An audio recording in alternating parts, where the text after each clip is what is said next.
Robbing kim? Robbim Alloh. Dining qaysi? Dinim Islom. Payg'ambaring kim? Payg'ambarim Muhammad sallallohu alayhi vasallam. Kitobing qaysi? Kitobim Qur'oni Karim. Tilaging nima? Tilagim iymon. Qiblang qaysi? Qiblam Kabatulloh. Millating qaysi? Ibrohim Halilulloh millatidanman. Kimning mazhabidansan? Imom Azam Abu Hanifa mazhabi. Do'stlaring kim? Do'stlarim chahor yorlar. Ular kimlar? Abu Bakr Siddiq, Hazrati Umar, Hazrati Usmon, Hazrati Alidir. Qachondan beri musulmonsan? Al-Misoqdan beri. Al-Misoq nima? Alloh taolo ruhimizni yaratib, ulardan va'da olgan kun.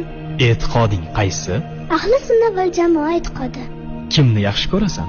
Alloh taoloni. Undan keyinchi? Payg'ambarimiz Muhammad alayhissalomni. Undan keyinchi?